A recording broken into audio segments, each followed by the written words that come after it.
Welcome back, YouTubers and subscribers.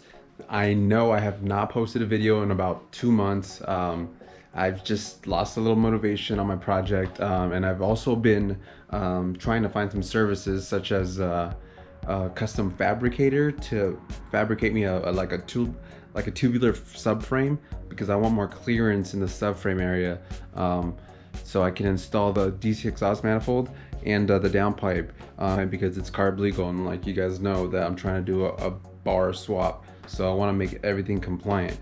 So that's one of the pieces I want, and that's one of the services I need. But today I'm going to be installing these lower control arms that I had polyurethane bushings inserted into to increase the suspension feel in the front. Like I said, I haven't driven the car since like the big major upgrades, such as the traction bar. What else? I think that was it for the most part. I mean, obviously the engine and then the mounts, and I do have stiffer mounts. I think I have the 70A Hasport stiffness mounts. But regardless of that, even with the traction bar, it should make a huge difference. And the lower control arms with polyurethane bushings should also add to the stiffness of the suspension, and so you can have better control of the vehicle and less slop and move around, whatnot. Okay, so let's get to it.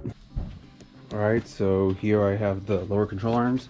I just went to the junkyard and bought these, and I had the old bushings pressed out, the rubber bushings pressed out, and I had these polyurethane bushings pressed in. These are the energy suspension bushing. I bought the master kit, so I'm slowly installing them throughout the car. Some of these are hard, like especially these lower control arms. You'll have a tough time getting them on in your garage, even with like a press, like one of the Harbor Freight press or something else. But yeah, I've seen people like torch them and then cut them, and I don't know. But I just had a professional shop just install the bushings for me, and then I'm just gonna install these lower control arms. They are OEM. That's what I wanted. I didn't want to buy like some cheap different material unless there was like a better option, which there isn't for our cars. This is the only lower control arm we can get. Actually, I believe Blackworks Racing makes one, but I think it's just for the rear. I don't think it's for the front. So these are pretty heavy. They're probably like 15, I'm gonna say, no, not 15, like, yeah, close to 10, 12 pounds. I just got to remove the wheels, probably the lower ball joint bolt, my traction bar, traction bars, because that attaches to the lower control arm, and I believe my tie bar. I have a tie bar under there. If you guys haven't paid attention, I have this tie bar, so I have to remove the bolts from there. And I think, oh, and my lower my fork, my front strut fork, I have to remove the bolt, and that should be it. 1, 2, 3, 4, because there's 2 on this bar. So 1, 2, 3, 4, 5 bolts each side. So yep, let's get to it. Get sit with us. Bella, come here. She gets scared.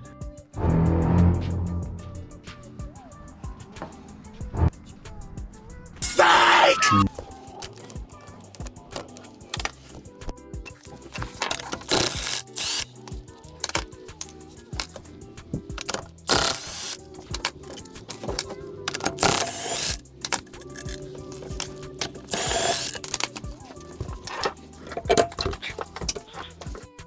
Okay, now to remove the bolts up here.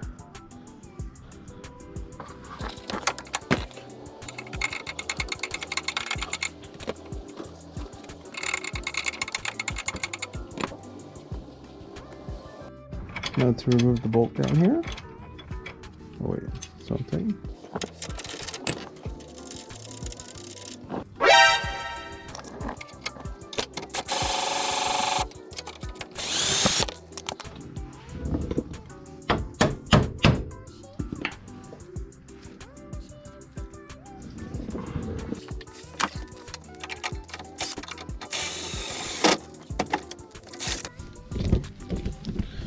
I actually forgot about the end link.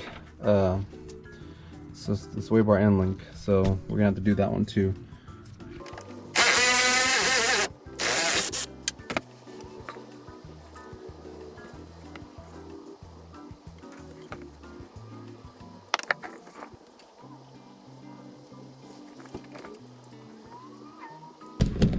Yeah, this is the order they go in: the top, middle, and bottom. Top, middle, bottom, and then it has that little spacer in between. Yeah. Oh, and I forgot about this tie bar bolt right here. I don't know if you guys can see it right there. This one.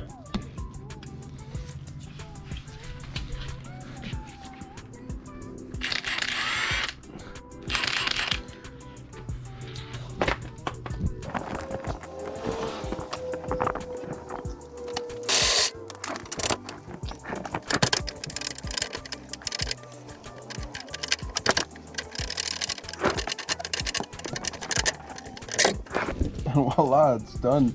Well, I think I still have to separate it from the lower ball joint, but I'll do that right now. Alright guys, I'm gonna get my ball joint separator and then set that up.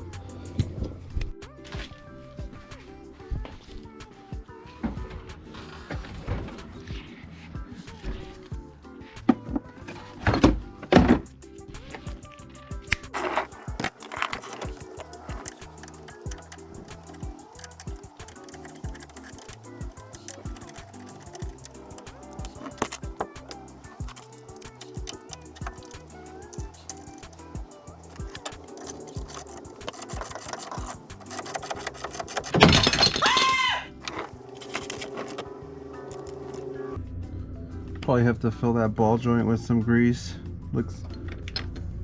Feels a little dry in there. So guys, I was having a really hard time installing the lower control arms here. I don't have them with me, but let's see. I was having a really hard time installing them, and I couldn't figure out why. I even tore down like the whole suspension. I know you can't really see. Everything's taken apart. I couldn't figure it out until it finally popped up to my head. So the shop that installed these bushings, they put these bushing pins in the opposite ends, so I wasn't able to install it. See how one is longer than the other? There you guys can't tell. One is slightly longer than the other, and they put them on the opposite end, so I was having a difficult time installing this end, and I couldn't figure out why until it popped in my head. So there's a little mistake by the shop, but oh well, easy fix. I just bang these out and I'm gonna switch them out.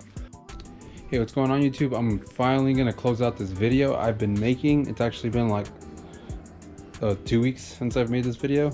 We're continuing it because my wheel bearing happened to be bad, and I had to replace the whole thing. So not only did I replace my lower control arms, which you can't really see here, there we go.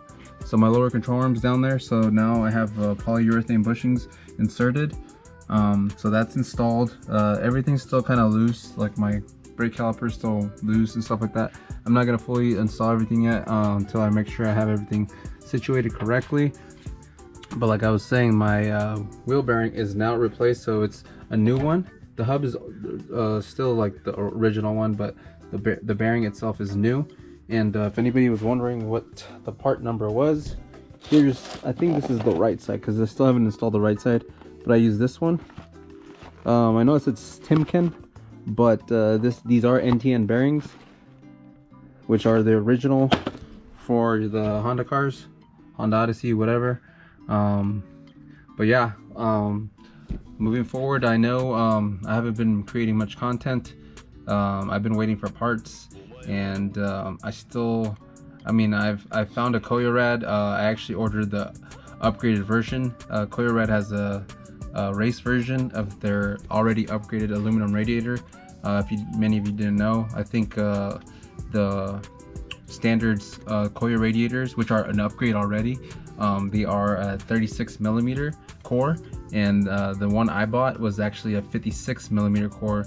And From based on the description, it says it's for like, you know, turbo cars, cars pushing 500, cars who are generating a lot of heat essentially, should probably use this radiator, and it increases overall cooling efficiency.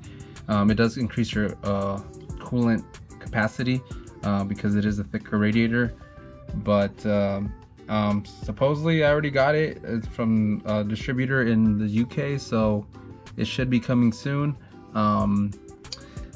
I'm going to be buttoning up some things, like I'm probably not going to use an AN fitting up on the back end of the power steering pump, the high pressure side, because it does leak, and I don't want it to, well, yeah, it does leak. I don't want it to leak, and I'm probably just gonna end up cutting off the AN fitting and just going back to the I forget what they call it, the original fitting that it had in there. So it'll just be a hose into the little tube, and that's gonna be that. And with that, also I'm gonna be ready to start cutting up my little small piece of exhaust that I've been talking about.